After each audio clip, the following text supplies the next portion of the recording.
Good morning. मेरा नाम रवि शर्मा है। वेस्टीज हेल्थ एक्सपर्ट के रूप में काम करता हूं। आज हम आपको एक ऐसे सीरियस टॉपिक के बारे में बात करेंगे जिसका नाम है थायराइड। दोस्तों, वीडियो को शुरू से अंत तक ज़रूर सुने क्योंकि मैं आज आपको इसके इलाज के बारे में और इसके मेडिसिन के बारे में आपको मैं बताऊंगा। थायराइड रोग क्या है? थायराइड रोग एक नॉर्मल ट्रीटमेंट जैसी एक स्थिति है जो आपके थायराइड को सही मात्रा में हार्मोन बनाने में रोकती है। यह सभी उम्र के लोगों को प्रभावित कर सकता है। आपका थायराइड एक छोटी तितली के आकार की एक ग्रंथि यानी कि एक ग्लैंड होती है जो आपकी गर्दन के सामने आपके त्वचा के नीचे स्थित होती है। इसमें थायरोक्सिन T4 और ट्राई आयोडोथायरोनिन T3 जैसे हार्मोन बनाती है जो शरीर के मेटाबॉलिज्म, एनर्जी के लेवल और वेट मैनेजमेंट को कंट्रोल करता है।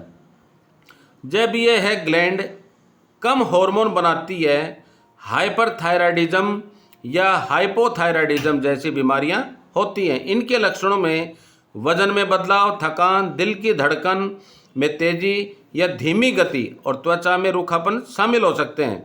यह थायराइड हार्मोन बनाती है जो शरीर की कोशिकाओं के कार्य को कंट्रोल करती है और मेटाबॉलिज्म को नियंत्रित करते हैं।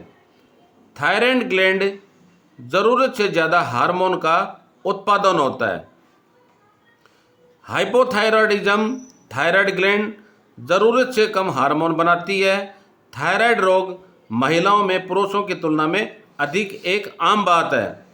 हाइपरथायराइडिज्म में थकान महसूस होना, वजन बढ़ना, ठंड लगना, रूखी त्वचा, अनियमित मंथली पीरियड्स और मसल्स में दर्द होना। थायराइड होने का एक्चुअल में मेन रीज़न क्या है? अब मैं आज आपको इलाज के बारे में ऑटो इम्यून विकार जैसे हाशिमोटो या ग्रेव रोग यानी कि गर्दन का रोग, आयोडीन की कमी या अधिकता, टेंशन भरी जिंदगी, जेनेटिक, प्रेगनेंसी और हार्मोनल अनबैलेंस्ड ये स्थितियां थायराइड हार्मोन के कम हाइपोथायराइडिज्म या अधिक हाइपरथायराइडिज्म उत्पादन के कारण होती है जिससे शरीर का मेटाबॉलिज्म प्रभावित होता है। अब हम आपको थायराइड के मेन कारणों के बारे में बात करेंगे।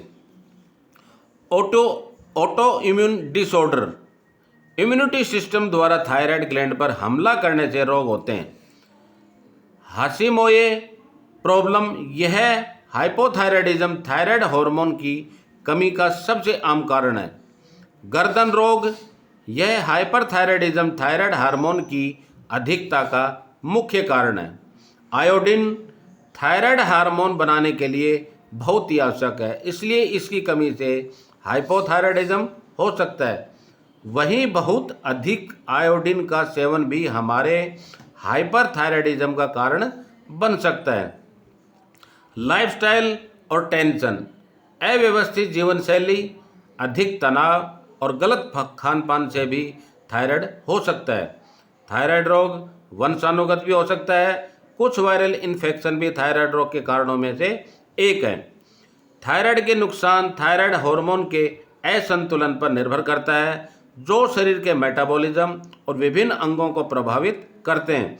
इसके मुख्य नुकसानों में हार्ट रिलेटेड प्रॉब्लम जैसे तेज धड़कन, वजन में बदलाव, हड्डियों का कमज़ोर होना, प्रजनन क्षमता में कमी आना, मानसिक स्वास्थ्य समस्याएं जैसे घबराहट और चिंता और अनडाइजेशन रहने पर शरीर की अन्य गंभीर जटिलताएं शामिल हैं। महिलाओं में थायराइड के लक्षणों में वजन बढ़ना या घटना, थकान, कमजोरी, कब्ज, ठंड न लगना, झेल पाना और बालों का झड़ना, त्वचा का सूखापन, अनियमित पीरियड्स, मन में बदलाव, याददाश्त में कमी और सुन्नापन शामिल है। जब थायराइड ग्लैंड पर्याप्त हार्मोन का उत्पादन नहीं करती है तो यह स्थिति होती है। थकान और सुस्ती, बहुत ज़्यादा थकान महसूस होना, ज़्यादा वजन बढ़ना, ठंडे तापमान को झेलने में कठिनाई, कब्ज की समस्या, बालों का झड़ना, त्वचा में बदलाव शामिल है। थायराइड का मुख्य रूप से गर्दन के सामने जहां थायराइड ग्लैंड स्थित होती है, महसूस होता है और यह जबड़े या कान तक फैल सकता है। यह गले में खराश या बेचैनी जैसा लग सकता है और निगलने पर, सिर घुमाने पर बढ़ सकता है। इसके अन्य लक्षणों में गले में सूजन, भारीपन महसूस होना, आवाज़ में बदलाव या निगलने में दिक्कत शामिल हो सकती है। थायराइड की गांठ गर्दन के ठीक सामने कॉलर बोन के ऊपर सांस की नली यानी कि ट्रैकिया के सामने स्थित थायराइड ग्लैंड में होती है। यह ग्रंथि तितली के आकार की होती है और हार्मोन का उत्पादन करती है जो हमारी बॉडी के मेटाबॉलिज्म को कंट्रोल करते हैं। थायराइड की सभी कंडीशंस अपने आप में खतरनाक हो सकती है, लेकिन थायराइड स्ट्रोक एक जानलेवा इमरजेंसी कंडीशन होती है जो हाइपरथायराइडिज्म में होती है, जिसमें तत्काल चिकित्सा की आवश्यकता होती है। हालांकि अनडाइजेस्टेबल हाइपरथायराइडिज्म और हाइपोथायराइडिज्म दोनों ही हार्ट रोग और स्ट्रोक जैसी गंभीर प्रॉब्लम का कारण बन सकते हैं। थायराइड का नॉर्मल रेंज TSH 0.4 से 0.4 मिलीलीटर यूनिट लीटर के प्रति के बीच माना जाता है, लेकिन यह एज और लिंग के आधार पर थोड़ा डिफरेंट हो सकता है। हाई TSH लेवल हाइपोथायराइडिज्म और कम TSH हाइपरथायराइडिज्म का संकेत देते हैं। T3 और T4 हार्मोन के लेवल की भी जांच की जाती है, लेकिन TSH ही थायराइड स्वास्थ्य के मूल्यांकन का प्रारंभिक तरीका है। मोटापा या वजन बढ़ने वाला थायराइड हाइपोथायराइडिज्म है। थायराइड के लिए सुबह गुनगुने नींबू पानी, आंवले का जूस या पाउडर भी ले सकते हैं। लौकी का जूस या नारियल का पानी पीना बहुत ही बेनिफिशियल होता है इसमें, क्योंकि ये थायराइड हार्मोन के मेटाबॉलिज्म को अच्छा बनाने और शरीर से जहरीले पदार्थों को बाहर निकालने में हमारी सहायता करते हैं। दोस्तों, चावल खाने से सीधे तौर पर थायराइड नहीं बढ़ता है, लेकिन कुछ लोगों के लिए प्रॉब्लम बढ़ा सकता है, क्योंकि कुछ चावल में ग्लूटेन होता है और ग्लूटेन थायराइड की कंडीशन को बिगाड़ सकता है। ग्लूटेन थायराइड हार्मोन को अनियमित कर सकता है और शरीर में एंटीबॉडीज़ की संख्या कम कर सकता है। इसके बजाय थायराइड में मरीजों को ब्राउन राइस या अन्य साबुत अनाज, फल और दूध, दही जैसे खाद्य पदार्थ शामिल करने चाहिए। हाइपोथायराइडिज्म के हल्के मामलों में सभी रोगियों को इलाज की आवश्यकता नहीं होती है। कभी कभी यह स्थिति बिना उपचार भी ठीक हो सकती है। हालांकि टाइम अनुसार हाइपोथायराइडिज्म की निगरानी के लिए सावधानी रखना जरूरी है। थायराइड की प्रॉब्लम में इम्यूनिटी कमज़ोर होने लगती है। ऐसे में गर्म पानी का यूज़ करने से इम्यूनिटी स्ट्रॉन्ग होती है और नींबू व शहद की वजह से इन्फेक्शन में बचाव होता है। थायराइड के मरीज मूंग दाल, मसूर दाल, अरहर दाल और चना दाल खा सकते हैं, क्योंकि ये सभी दालें प्रोटीन और फाइबर और अन्य न्यूट्रिशन से भरपूर होती हैं जो थायराइड के स्वास्थ्य को बेटर बनाने में हेल्प करते हैं। जैसे हाइपोथायराइडिज्म, आप थायराइड में एक सीमित मात्रा में घी खा सकते हैं। आप घी तेल का ज़्यादा सेवन न करें। खराब जीवन शैली विकल्प जैसे असंतुलित आहार, टेंशन या एक्सरसाइज की कमी, ये आपके हार्मोन में संतुलन को बिगाड़ सकते हैं और सूजन में योगदान दे सकते हैं। दोस्तों, वीडियो को शुरू से अंत तक ज़रूर सुनें। आगे अब मैं आपको इसके इलाज के बारे में और इसके मेडिसिन के बारे में आपसे बात करूंगा। आप लहसुन का सेवन कर सकते हैं। थायराइड के लिए आप चुकंदर, पालक, गाजर, धनिया का जूस पी सकते हैं। थायराइड के ट्रीटमेंट के लिए आप मेरे से कांटेक्ट कर सकते हैं। मैं वेस्टिज हेल्थ एक्सपर्ट के रूप में काम करता हूं। लोगों को एक कॉम्बिनेशन के रूप में बताता रहता हूं। आप थायराइड के लिए वेस्टिज फूड सप्लीमेंट ज़रूर यूज करें, जैसे नोनी गैनोडर्मा। इसमें और भी है कॉम्बिनेशन के अंदर, मैं आपको बताऊंगा। इनके अलावा और कोई अगर प्रॉब्लम है तो वह भी ठीक होने का काम करेगी। आप मेरे से ज़रूर कांटेक्ट कर सकते हैं। अब हमारा आज का नेक्स्ट टॉपिक रहेगा माइग्रेन। माइग्रेन सिरदर्द की एक न्यूरोलॉजिकल कंडीशन है जिसमें मध्यम से गंभीर धड़कने वाला दर्द होता है जो अक्सर सिर के एक तरफ होता है और कुछ घंटों से लेकर कई दिनों तक रह सकता है। इसके साथ मन खराब होना यानी कि जी में चलना, उल्टी और प्रकाश व आवाज़ के प्रति अधिक संवेदनशीलता जैसे लक्षण हो सकते हैं। कुछ लोगों को सिरदर्द से पहले प्रकाश के रूप में आँखों की रोशनी, झुनझुनी या बोलने में कठिनाई का अनुभव होता है। तनाव, हार्मोनल बदलाव, नींद की कमी, कुछ खाने के पदार्थ और एनवायरनमेंट इसके ट्रिगर हो सकते हैं। ट्रीटमेंट और मेडिसिन, लाइफ में बदलाव और ट्रिगर से बचना इसमें शामिल है ताकि सिम्टम से राहत मिल सके और माइग्रेन के हमलों की आवृत्ति और गंभीरता को कम किया जा सके। सिम्टम्स ऑफ माइग्रेन: सिरदर्द, उल्टी आना, प्रकाश की आवाज़ और कभी कभी गंध के प्रति अत्यधिक संवेदनशीलता बढ़ जाती है। झिलमिलाती रोशनी, जिगजैग लाइनें या धुंधलापन, शरीर के एक तरफ झुनझुनी या सुन्नापन, बोलने में कठिनाई या चक्कर आना। माइग्रेन के दौरे कुछ घंटों के लिए कई दिनों तक चल सकते हैं। माइग्रेन के कारण इसमें माइंड की असामान्य गतिविधि, नसों, रसायन और हार्मोनल बदलाव शामिल होते हैं। महिलाओं में मंथली पीरियड से जुड़े हार्मोनल उतार चढ़ाव, कुछ खाने के पदार्थ जैसे पुराना पनीर, रेड वाइन, चॉकलेट और पुराना मांस, नींद की कमी या ज़्यादा सोना और बिना टाइम के भोजन माइग्रेन बच्चों के और जवानों को भी प्रभावित कर सकता है। माइग्रेन 4 चरणों से गुजर सकता है जिनमें अलग अलग लक्षण होते हैं: प्रोड्रोम, आरा, अटैक और पोस्टड्रम। हर माइग्रेन पीड़ित व्यक्ति सभी चरणों से नहीं गुजरता है। माइग्रेन मेनली माइंड की असामान्य विद्युत गतिविधि के कारण होता है। आमतौर पर माइग्रेन कोई जानलेवा बीमारी नहीं है, लेकिन यह स्ट्रोक या दिल के दौरे जैसी गंभीर कंडीशन में जोखिम को बढ़ा सकता है। माइग्रेन इन्फेक्शन या लंबे समय तक चलने वाले दौरे जानलेवा हो सकते हैं। यदि माइग्रेन के दौरे बहुत तीव्र और लगातार हों तो यह जीवन की गुणवत्ता को गंभीर रूप से प्रभावित कर सकता है और विकलांगता का कारण बन सकता है। माइग्रेन आरा के दौरान यह हेमीप्लेटिक माइग्रेन में दृष्टि संबंधी प्रॉब्लम हो सकती है जो अस्थायी और खतरनाक हो सकती है, खासकर गाड़ी चलाते समय। माइग्रेन में टेंशन और डिप्रेशन हो सकता है जिससे जीवन की गुणवत्ता पर नकारात्मक प्रभाव पड़ सकता है। दर्द इतना भयानक हो सकता है कि आदमी काम ही नहीं कर पाता, परिवार की देखभाल भी नहीं कर सकता या रोजगार के काम नहीं कर पाता।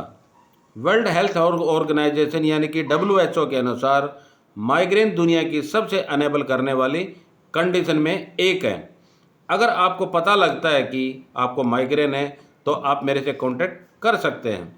हम एक आयुर्वेदिक फूड सप्लीमेंट की सलाह दे सकते हैं। ये कोई मेडिसिन नहीं है। समय पर दिखाएं और समय पर ट्रीटमेंट लें। दोस्तों, हमारा आज का नेक्स्ट स्टेप रहेगा सोराइसिस। वीडियो को शुरू से अंत तक जरूर सुनें क्योंकि मैं कॉम्बिनेशन के ऊपर आपको मैं बताऊंगा। सोराइसिस एक लंबे समय तक चलने वाली ऑटो इम्यून स्किन रिलेटेड बीमारी है जिसमें स्किन की कोशिकाओं यानी कि सेल्स सामान्य से बहुत तेज़ी से बढ़ती हैं। इसके कारण स्किन पर लाल, सूजन वाले और चांदी जैसे पपड़ीदार धब्बे बन जाते हैं जिन्हें हम प्लॉक कहते हैं। यह रोग इम्यूनिटी सिस्टम में खराबी आने के कारण होता है जो स्वस्थ स्किन कोशिकाओं पर हमला कर देती है। सोराइसिस इन्फेक्शन नहीं है लेकिन यह जेनेटिक और एनवायरमेंटल के फैक्टर के कॉम्बिनेशन से होता है। यह बीमारी हमारे शरीर में क्यों होती है? सोराइसिस तब होता है जब हमारे शरीर में इम्यूनिटी सिस्टम की कोशिकाएं दोषपूर्ण से एक्टिव हो जाती हैं और ऐसे मॉलिक्यूल में पैदा करती हैं जो स्किन सेल्स के तुरंत उत्पादन को मोटिवेट करते हैं। यह प्रोसेस स्किन में स्वेलिंग और पपड़ीदार प्लॉक का कारण बनती है। प्लॉक सोराइसिस का सबसे नॉर्मल टाइप है जिसके कारण स्किन पर शुष्क, खुजलीदार, उभरे हुए धब्बे या प्लग बनते हैं जो पपड़ी से ढके हुए होते हैं। ये धब्बे कम या ज़्यादा हो सकते हैं। ये आम तौर पर हाथ की कोहनी, घुटनों, पीठ के निचले हिस्से और खोपड़ी पर दिखाई देते हैं। त्वचा के रंग के आधार पर इन धब्बों का रंग अलग अलग हो सकता है। अगर हम सोराइसिस के मुख्य कारणों के बारे में बात करें तो सोराइसिस मेनली एक ओवर एक्टिव इम्यूनिटी सिस्टम के कारण होता है, जो स्किन कोशिकाओं की सामान्य रूप से बहुत तेज़ी से बढ़ने और जमा होने के कारण बनती है। यह स्थिति वंशानुगत हो सकती है। इन्फेक्शन, चोट, तनाव या कुछ दवाओं जैसे ट्रिगर से शुरू या बिगड़ सकती हैं। सोराइसिस इन्फेक्शन नहीं है और यह एक व्यक्ति से दूसरे व्यक्ति को नहीं होती है। सोराइसिस सीधे तौर पर किसी एक विटामिन की कमी से नहीं होता है, बल्कि अगर हम इसके शुरुआत में विटामिन डी की कमी को पूरा कर लिया जाए तो विटामिन डी की कमी से सोराइसिस के रोगियों को इसमें लेवल में गिरावट देखी जा सकती है। और त्वचा के इलाज में भी विटामिन डी बहुत महत्वपूर्ण भूमिका में होती है। आजकल देखा गया है कि विटामिन डी की कमी बहुत ज़्यादा देखी गई। विटामिन डी के केराटिनोसाइट्स के प्रसार और मैच्योरिटी को रेगुलेटेड करने में हेल्प करता है, जो सोराइसिस के इलाज में इम्पोर्टेंट है। सोराइसिस को जड़ से ख़त्म करना मुश्किल हो सकता है क्योंकि यह एक पुरानी बीमारी है जिसका कोई स्थायी इलाज नहीं है, लेकिन अलग अलग ट्रीटमेंट से इसके लक्षणों को कंट्रोल और कम किया जा सकता है। हल्के सोराइसिस के लिए हाइड्रोकोर्टिसोन या सैलिसिलिक एसिड वाली क्रीम का यूज़ किया जा सकता है। एलोवेरा, नीम तेल और हल्दी जैसे घरेलू उपचार लक्षणों से राहत दिला सकते हैं। सूर्य के प्रकाश के संपर्क में आने और तनाव कम करने में भी हेल्प मिलती है, लेकिन यह ध्यान रखना इम्पोर्टेंट कि सनबर्ग यानी कि सूर्य की रोशनी से स्थिति बिगड़ सकती है। सोराइसिस को पूरी तरह से ठीक करने वाला कोई तेल नहीं है, लेकिन नारियल का तेल, जोजोबा तेल यानी कि कैस्टर ऑयल और नीम का तेल जैसे सोराइसिस के लक्षणों जैसे सूखापन, जलन, पपड़ी को कम करने में मदद कर सकते हैं। ये तेल स्किन को नमी देते हैं, स्वेलिंग को कम करते हैं और खुजली से राहत दिलाते हैं। हालांकि किसी भी तेल का उपयोग करने से पहले आप डॉक्टर से एडवाइस ज़रूर लें, क्योंकि ये तेल सिर्फ अस्थायी राहत देते हैं, कोई स्थायी इलाज नहीं है। सोराइसिस की बीमारी में आप लाल मांस, पनीर, तले हुए भोजन, मार्सरीन, फास्ट फूड और कई तरह के स्नैक्स से ये सभी शरीर में स्वेलिंग पैदा करने के लिए जाने जाते हैं। सोराइसिस से बचने के लिए शराब और स्मोकिंग से परहेज करना चाहिए, साथ ही डेयरी प्रोडक्ट से बचना चाहिए। सोराइसिस के लिए आपको हल्के खुशबू वाले और मॉइस्चराइजिंग सोप का यूज़ करना चाहिए, जैसे कि ओटमील यानी कि दलिया साबुन का या ग्लिसरीन साबुन। इसके अलावा कोल टार साबुन की भी एक अच्छा विकल्प है जो खुजली और पपड़ी को कम करने में हेल्प कर सकता है, लेकिन इसका उपयोग सावधानी से करना चाहिए क्योंकि यह त्वचा में जलन पैदा कर सकता है। आप बकरी के दूध के साबुन भी बेनिफिशियल हो सकते हैं क्योंकि इनमें स्वेलिंग रोधी और नमी देने वाले गुण होते हैं। नियम यह मानता है कि हमारी बॉडी का सरफेस एरिया में सिर और गर्दन, प्रत्येक भुजा, आगे और पीछे के पैर और धड़ के 4 चतुर्भुजों को 9% पार्ट शामिल है, जबकि जन अंगों के लिए 1% शेष है।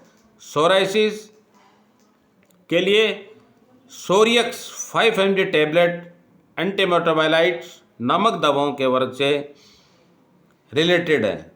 जब हम इलाज काम नहीं करते हैं तो इसका यूज़ गंभीर सोराइसिस के लिए किया जा सकता है। आप मेरे से कांटेक्ट कर सकते हैं। हम फूड सप्लीमेंट पे काम कर रहे हैं क्योंकि ये कोई मेडिसिन नहीं है। आप वेस्टीज के प्रोडक्ट यूज़ करें, मैं कॉम्बिनेशन आपको बताऊंगा। आप मेरी ज़रूरत हो तो आप मेरे को व्हाट्सअप कर सकते हैं, मेल कर सकते हैं। Thank you, wish you wealth. आप चैनल को सब्सक्राइब ज़रूर करें और बेल आइकन को क्लिक करें।